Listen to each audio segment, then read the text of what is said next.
Jesus é para você. É uma história que mexe comigo, é uma história incrível da Bíblia, de um dos outros coadjuvantes que a Bíblia apresenta, mas que mexe com o meu coração, e a gente vai falar um pouquinho. Coloquei o título, Organize a Sua Vida. Uma vez alguém falou para mim assim: pastor, a minha vida está uma bagunça. Você já ouviu isso não, de alguém? A minha vida está uma bagunça. Eu li um texto uma vez que dizia que geralmente quando você tem a mesa do seu escritório bagunçada, o seu guarda-roupa bagunçado, o seu carro bagunçado ou o seu quarto bagunçado, é um grande indício de que a sua vida também está. Não sei até onde é verdade, mas faz muito sentido. Geralmente nos pequenos detalhes demonstramos isso. Eu pregava para adolescentes na época do internato, eu dizia para eles assim: vocês querem arrumar o mundo? Comece arrumando a tua cama, né? Que é importante a gente começar nos pequenos pontos, nos pequenos detalhes, organizando as coisas que a gente precisa fazer na nossa vida. O que você tem que organizar na sua vida? Você é organizado ou não? Não sei se você se sente organizado, se você gosta das coisas bem certinhas no seu lugar. Tem gente que é bem organizado, eu admiro pessoas que são muito organizadas, tenho tentado ser. Mas às vezes a gente precisa sempre, em alguns momentos, acertar alguns detalhes, alguns pontos da nossa caminhada, para que possamos viver uma vida mais organizada. E é sobre este tema que eu quero falar com vocês aí nos próximos 2 sábados, esse e no próximo sábado. Então quero abrir a Bíblia com você, 2 Crônicas, abra aí por favor, 2 Crônicas. E a história de hoje está no capítulo 29, 2 Crônicas 29.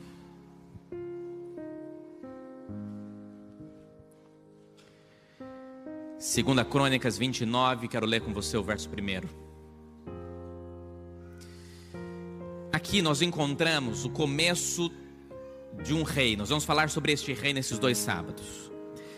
O rei Ezequias deveria ser motivo de nossos estudos. E o que eu tenho tentado trazer para a minha igreja ao preparar as mensagens para vocês, eu quero que vocês estudem mais a palavra de Deus, entendam as histórias bíblicas, porque elas estão ali com um propósito. A Bíblia, e somente ela, deve ser o centro da nossa adoração, sempre.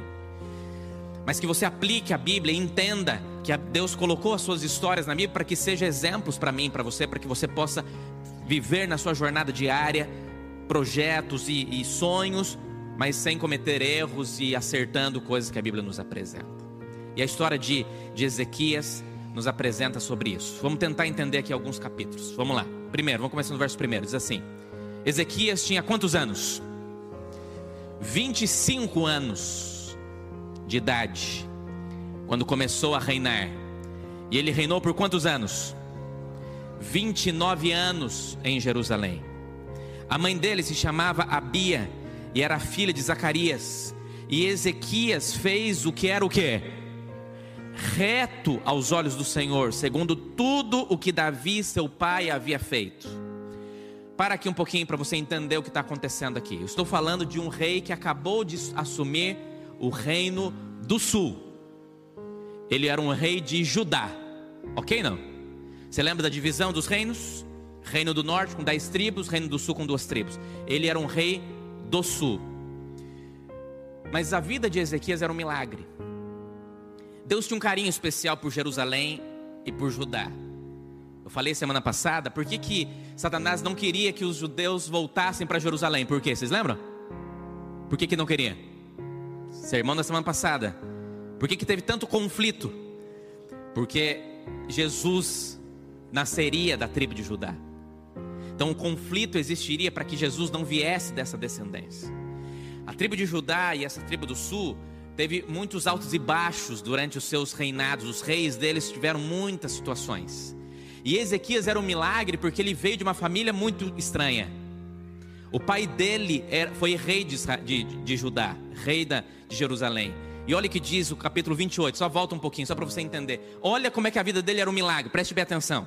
Verso 1, aqui fala de Acás, pai de Ezequias. Acás tinha 20 anos de idade quando começou a reinar, reinou 16 anos em Jerusalém, mas diz a Bíblia que Acás, o quê?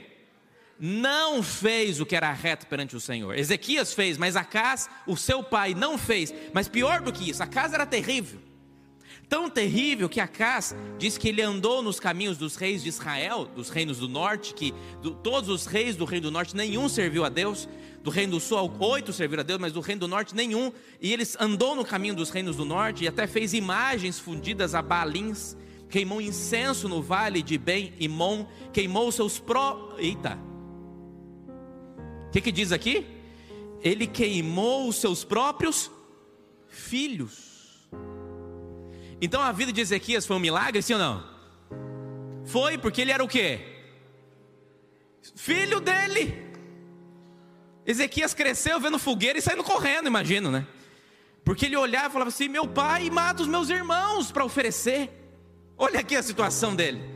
Mas ele, por algum motivo, foi liberto. Deus o manteve liberto aqui para que ele pudesse de fato ser depois rei. Interessante que talvez um dos piores legados que Acaz deixou, e Acaz deixou crises gigantescas, Acaz, com questões financeiras, mas o pior legado que Acaz deixou foi o quê? Verso 16, olha o que diz o verso 16 do capítulo 28, foi o pior legado. Diz assim, ó: naquele tempo, o rei Acaz mandou pedir aos reis do quê? Da Síria, que fizesse o quê? Os reis da Síria eram reis maus. Os assírios, eles já eram a maior potência mundial naquele tempo, e eles tinham vindo para as tribos do norte, para Israel, Samaria, e tinham destruído aquela região. Eles eram perversos. Os assírios eram os mais cruéis dos impérios antigos, realizavam atrocidades. O rei naquela época da Síria, Tiglat-Pileser, eu guardo esse nome porque era o nome do cachorro de Ellen White, sabia não? Cachorro de Ellen White chamava Tiglat-Pileser, sabia disso, meu bem? Espia profecia, tá vendo? Era quando ela morava na Austrália, ela tinha um cachorro chamado Tiglat-Pileser. Mas aí você olha, devia ser um cachorro bravo, mas não, era o contrário, ele era muito manso. Diz que uma vez roubaram a mangueira dela e com o cachorro deitado em cima, diz que é a história.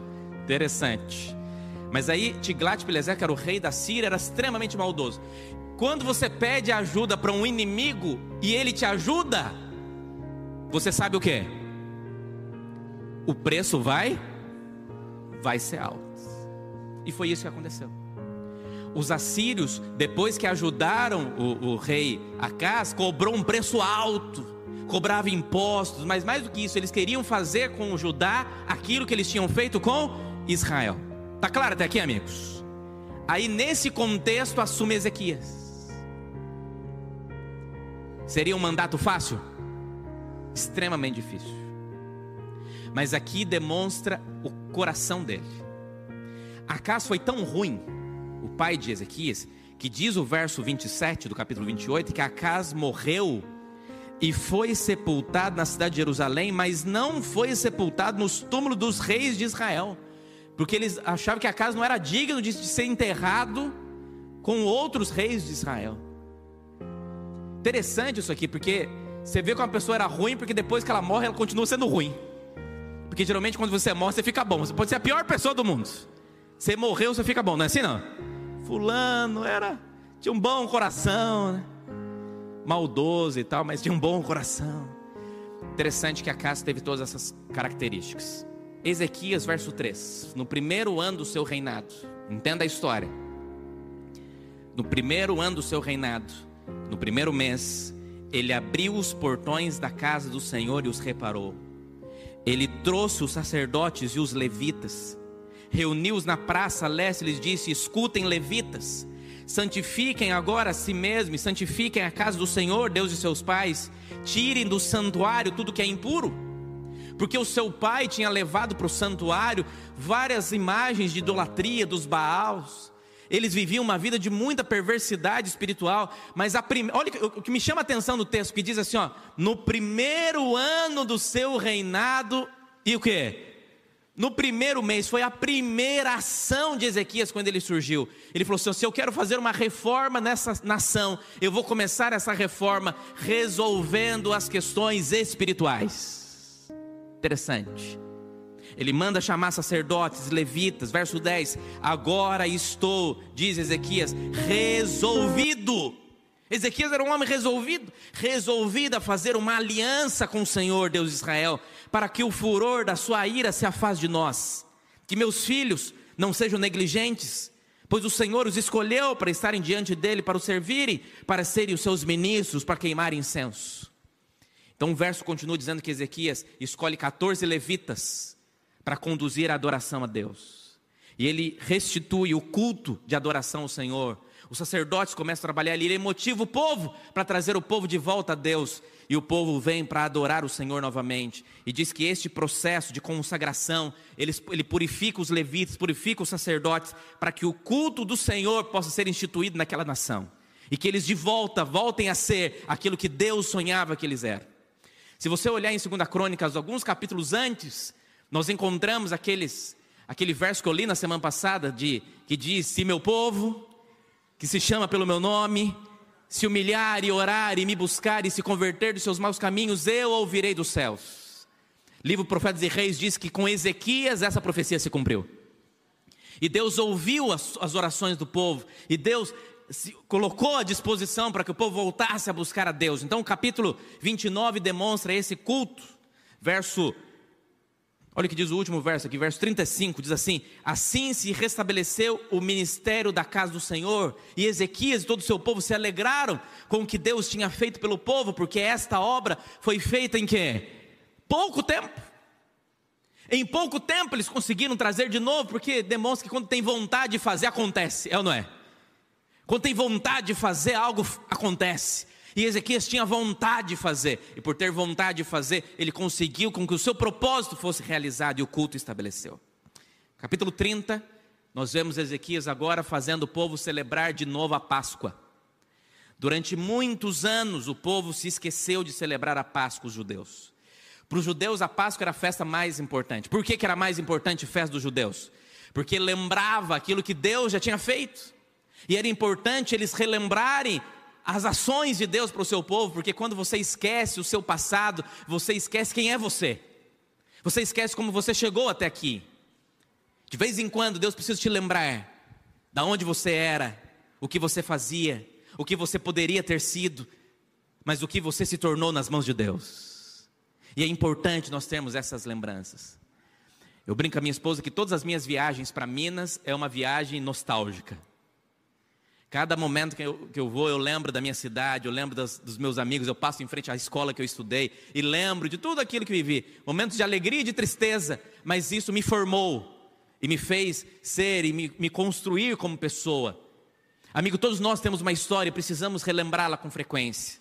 Capítulo 30, Ezequias faz um chamado, escreve uma carta e manda para as outras tribos para que eles possam celebrar juntos a Páscoa. Verso 6 assim: mensageiros levaram cartas do rei e dos seus príncipes por todo Israel e Judá, segundo a ordem do rei, dizendo: filhos de Israel, voltem para o Senhor, o Deus de Abraão, de Isaac, de Israel, para que ele volte para o restante que escapou do poder dos reis da Síria.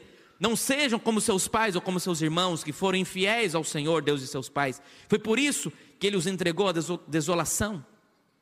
E aí diz que ele faz um chamado para que o povo volte a celebrar a Páscoa do Senhor. E aí ele prepara a Páscoa e recebe muitas pessoas para que em Jerusalém, depois de anos, quantos reis passaram antes de Ezequias, que não recebia mais os fiéis em Jerusalém para adorar e celebrar a Páscoa. E eles passaram, e a Páscoa tinha 7 dias de festa. E durante esses 7 dias o povo se alegrou. E foi tão bom que eles decidiram ficar mais 7 dias. 14 dias de festa. Lembrando de novo, abrindo a Bíblia, lendo a lei, mostrando para eles a importância de buscar o Senhor. Isso é o capítulo 30, verso 26 do capítulo 30 diz assim: ouve, veja bem, eu estou lendo a história com você, para você entender a história, para no final a gente poder aplicar a história. Está claro até aqui, amigos? A ideia é você acompanhar comigo. Versículo 26 diz: houve grande alegria em Jerusalém, porque desde os dias de Salomão, filho de Davi, rei de Israel, não havia acontecido nada semelhante em Jerusalém. Então os sacerdotes e os levitas se levantaram para abençoar o povo, e a voz deles foi ouvida, e a oração que eles fizeram chegou até a santa habitação de Deus, até os céus. Ah, como Deus anseia que seu povo se reúna para adorar a Deus de verdade. Ah, como Deus sonha que o seu povo, de fato, quando se reunirem, gaste tempo em oração, em estudo da Bíblia, em buscar mais o Senhor. Nós temos nos reunido muito pouco. Para mim, o pior legado da pandemia foi esse distanciamento que temos tido. Queremos distância. Mas, amigos, precisamos estar mais unidos, buscando o mesmo propósito. A Bíblia diz que se 2 ou 3 concordarem em alguma coisa, Deus ouvirá a prece. Então ore, junte as mães e orem pelos seus filhos, junte os pais, orem pelos seus filhos, junte os líderes da igreja para orar pela igreja, junte todos nós para orarmos pelo Rio de Janeiro, para orarmos pelo nosso país, para orarmos pela conversão das pessoas. Quando Deus reúne o seu povo para clamar por um propósito, diz que a oração chega até o trono de Deus, e Deus estende a sua mão de poder para poder abençoar, como aconteceu naquele povo. Capítulo 31, acontece uma cena interessante, que eles estão agora voltando depois da festa. Quantos dias eles passaram em festa? Quantos dias? 14 dias. Depois de 14 dias eles voltam. E é interessante, enquanto eles voltam, eles estão com tanta alegria no coração da festa que eles viveram para Deus, que eles falam assim: a nossa vida não pode ser apenas uma festa. Eu não posso basear a minha espiritualidade apenas em um evento. Eu preciso continuar, e Ezequias pensa assim. Então, quando o povo retorna, eles vão limpando as ruas da cidade, tirando os ídolos que existiam naquelas regiões, purificando a cidade, orando por eles. Se alguém já leu aquele livro Se Meu Povo Orar, um livro de capinha vermelha antigo da CPB, não sei se alguém já leu. Lá ele nos motiva a fazer caminhadas de oração. E é uma experiência interessante. Quem gosta de caminhar, você está andando assim pela cidade, e você ora por aquele prédio. Quero orar, Senhor, estou passando aqui, mas eu quero orar. Eu não conheço as pessoas desse prédio, mas eu sei que o Senhor está aqui. Orando, passa perto de uma pessoa que também está correndo, e lembra dela, fala: Senhor, eu estou intercedendo pela vida dessa pessoa que passou, eu não sei quem é. Interessante, você vai criando movimentos especiais. Enquanto você caminha, você lembra, e você pode estar também em oração a Deus. Depois que o povo sai dessa festa, eles continuam agora tendo uma rotina espiritual. E aí Ezequias se preocupa de que o templo funcione todos os dias, e que tenha sacerdotes escalados. Ele faz escala de levitas, de sacerdotes, para que tenha o sacrifício da manhã, para que tenha o sacrifício da tarde, para que não fique depois de uma festa aquele movimento que a pessoa sai de lá e fala: nossa, meu coração está cheio de gratidão, e não acabe ali. Que perdure esse movimento de reavamento espiritual no seu dia a dia, na sua jornada. E é isso que Ezequias faz no capítulo 31. Ele faz uma reforma espiritual. Só que quando vem toda a reforma, junto com ela também vem conflitos. Aí chega o capítulo 32, para a gente terminar o culto de hoje. Semana que vem a gente continua a história. O capítulo 32 apresenta, quando você busca Deus, o inimigo cria estratégias para tirar você dos caminhos de Deus. Olha o que diz o capítulo 32. No capítulo 32, nós encontramos Senaqueribe. O rei da Síria, Tiglat-Pileser, sai e começa a deixar o seu mandado da Síria para Senaqueribe. E aí Senaqueribe decide ir cobrar a dívida. Se você faz planos com o inimigo, amigo, uma hora a conta vai chegar. E aí chegou o momento em que o inimigo foi cobrar a dívida do povo de Deus. Mas agora não era mais Acaz, não era mais um rei mau. Quem estava liderando era um homem de Deus. E Ezequias, no capítulo 32, diz assim, preste bem atenção: depois dessas coisas, e desta o quê? Fidelidade. Depois desse momento de espiritualidade, Senaqueribe, rei da Síria, invadiu Judá e sitiou as cidades fortificadas com a intenção de conquistá-las. Quando Ezequias viu que Senaqueribe tinha vindo e estava resolvido a atacar Jerusalém, decidiu, em consulta com seus oficiais e seus homens valentes, e olha que interessante a estratégia de Ezequias. A primeira coisa que ele faz quando ele descobre que o inimigo está vindo, o que ele faz? Ele começa a tapar as fontes das águas que estavam fora da cidade. Assim muito povo se ajuntou e tamparam todas as fontes, bem como o ribeiro que corria pelo meio da terra, pois diziam: porque viriam os reis da Síria e achariam tanta água aqui. Ele pensou assim: por que eu vou recebê-los bem? Por que eu vou deixar águas para eles beberem? Se eles estão vindo atrás de mim, a primeira coisa que eu vou fazer é conseguir tapar as águas para que eles não tenham água para beber, porque sem água eles não vão poder ficar muito tempo. Sem água eles não vão conseguir ficar muito tempo. Eu não consigo impedir de chegar, mas eu não vou recebê-los bem. Eu lembro do Espírito de Profecia falando sobre a tentação, quando o servo de Deus diz assim: você não pode impedir dos pássaros voarem sobre a sua cabeça, mas você pode impedir que eles façam um ninho na sua cabeça. Amigos, a tentação é isso. Você não pode impedir que as tentações venham, elas virão. O inimigo cria formas de conseguir saber o seu ponto fraco e conseguir derrubar você aonde você está mais fraco, onde você está mais com a guarda baixada.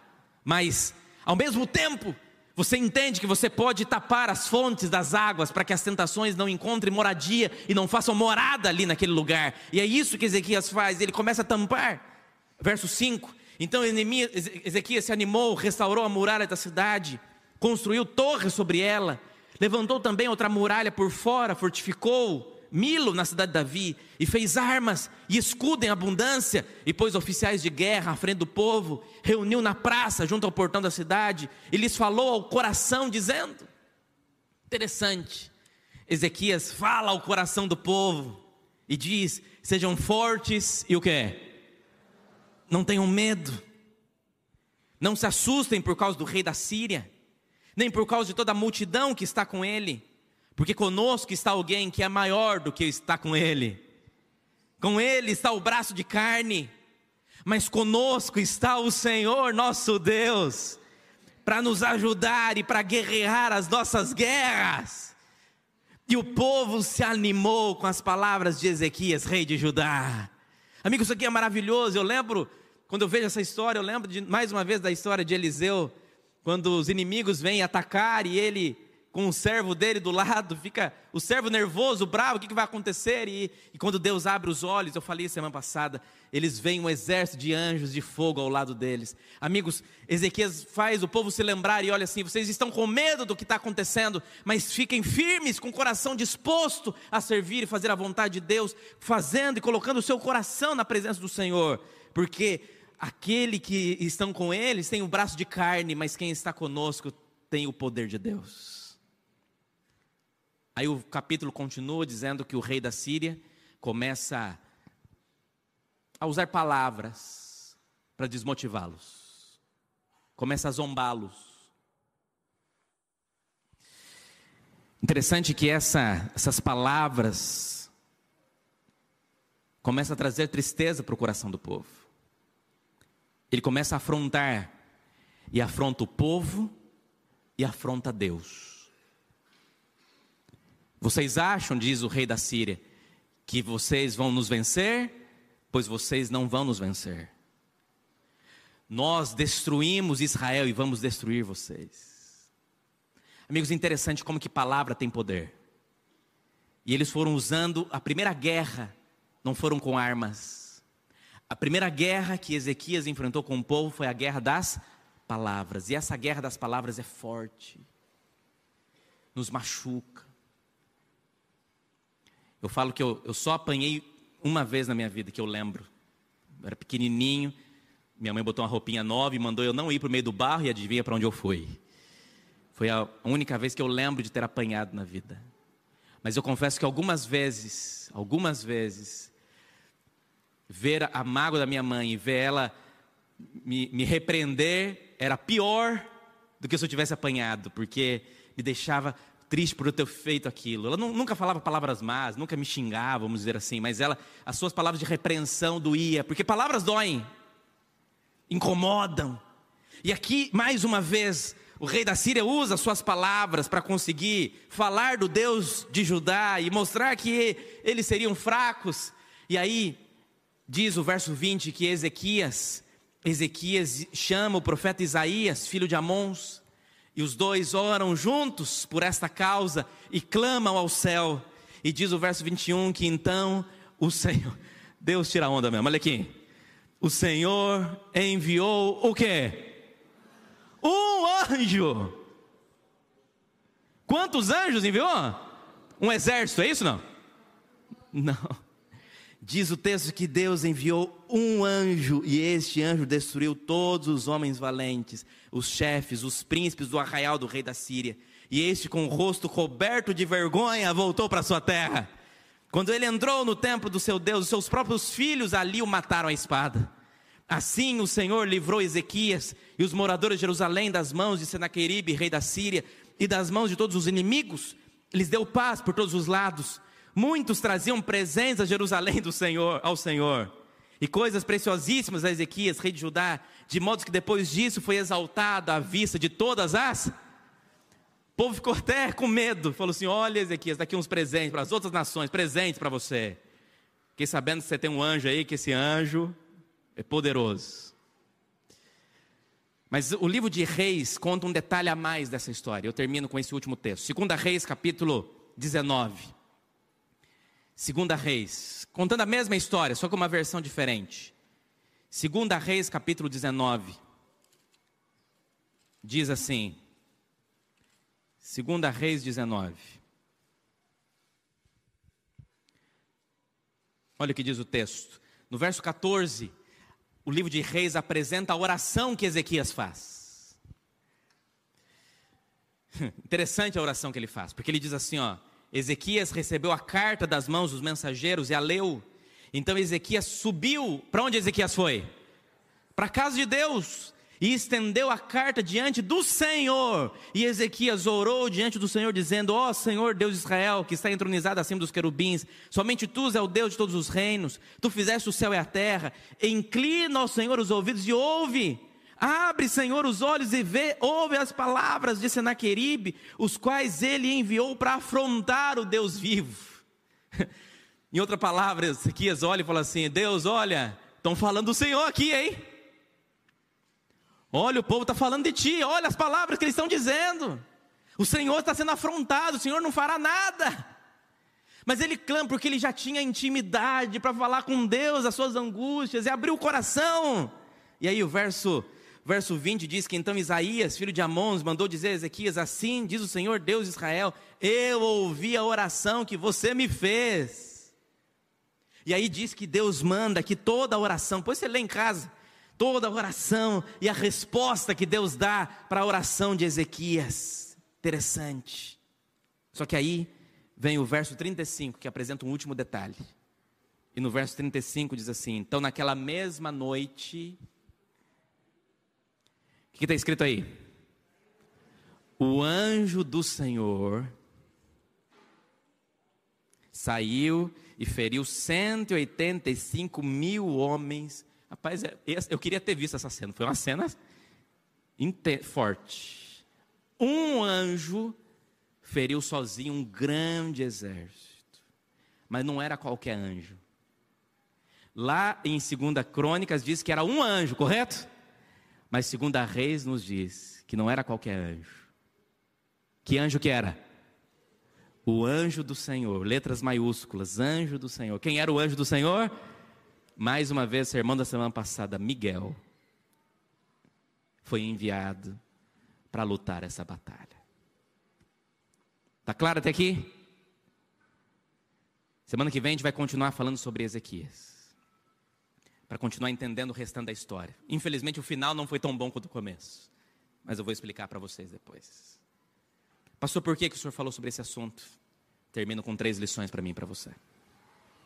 Olha para mim. Podia tirar várias lições dessa história, né? Muito forte a história. Mas algumas coisas Deus falou ao meu coração ao ler essas histórias aqui. Primeira, olha para mim. Qualquer mudança que você quer fazer na tua vida precisa começar pelo espiritual. Parece simples, mas não é. Porque é Deus quem te dá força para que as mudanças aconteçam. E amigos, coisas que precisam ser resolvidas logo. Porque situações que hoje parecem pequenas, mas que ficam mal resolvidas, crescem.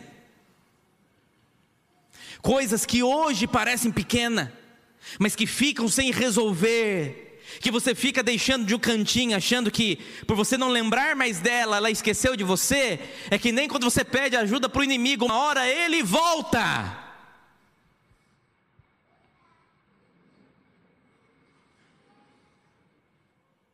Amigos, tem muita gente que tem coisas que hoje, aos seus olhos, parecem pequenos demais, mas que estão incomodando a sua jornada espiritual com Deus. E aqui, amigos, me entenda como um pastor que se preocupa com a minha igreja.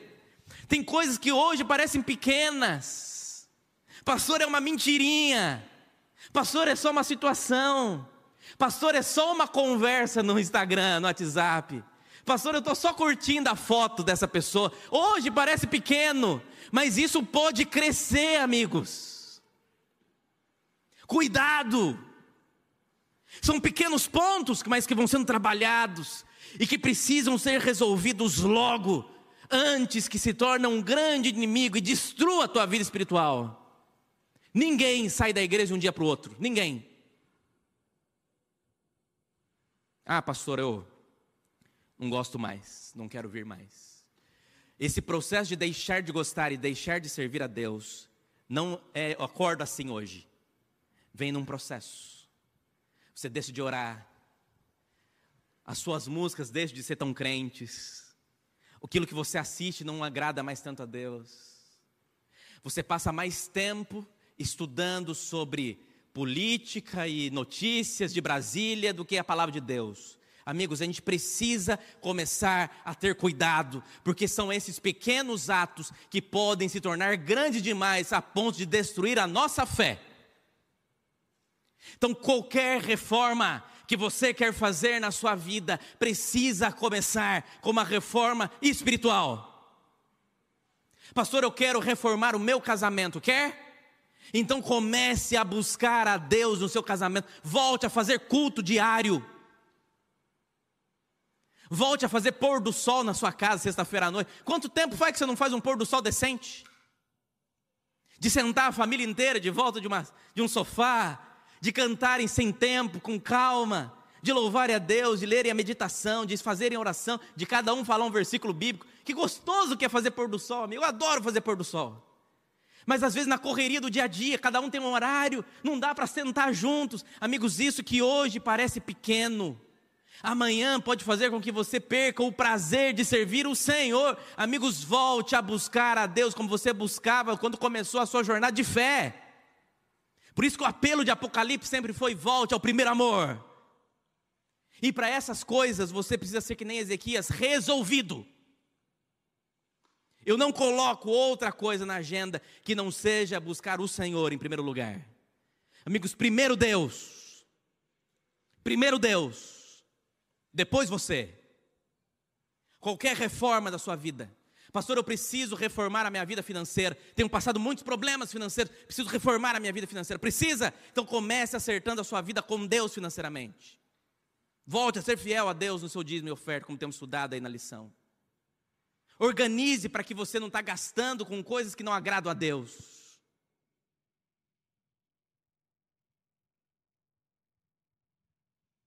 O cara assina todos os streamings possíveis, passa a semana inteira assistindo série, tal, não sei o quê. Legal, tudo bem. Aí depois quer buscar a essência do poder de Deus de maneira completa na tua vida?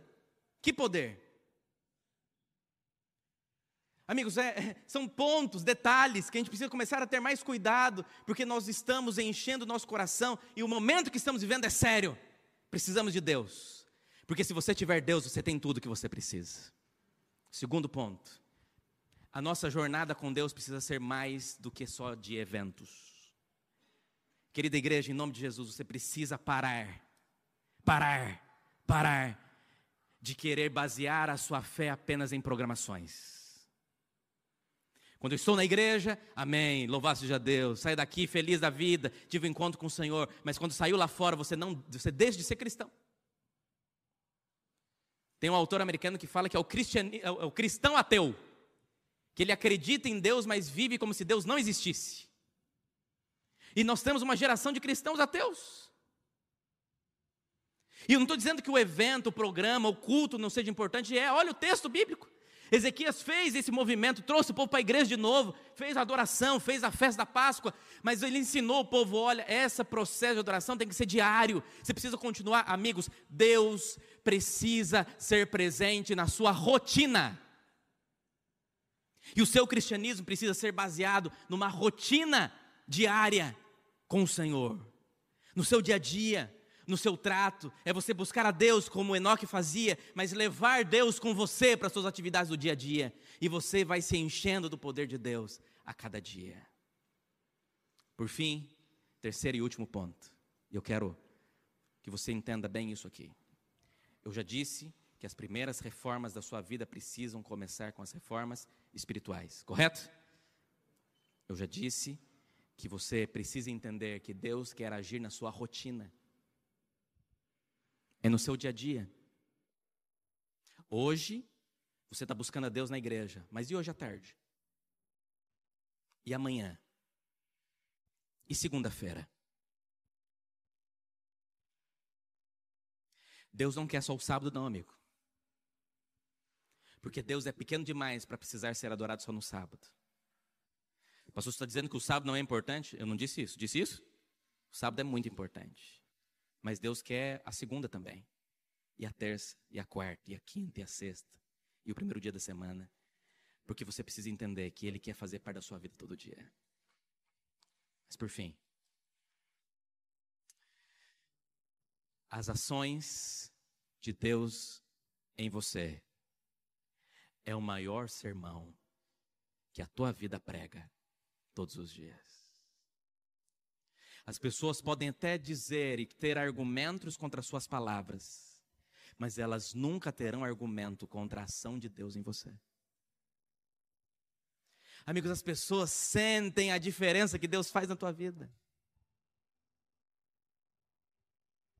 Pastor, mas eu enfrento muitas lutas, eu sei, olha Ezequias, ele botou o povo para servir a Deus, mas no seu mais auge da sua fidelidade ao Senhor, o inimigo veio para destruí-lo.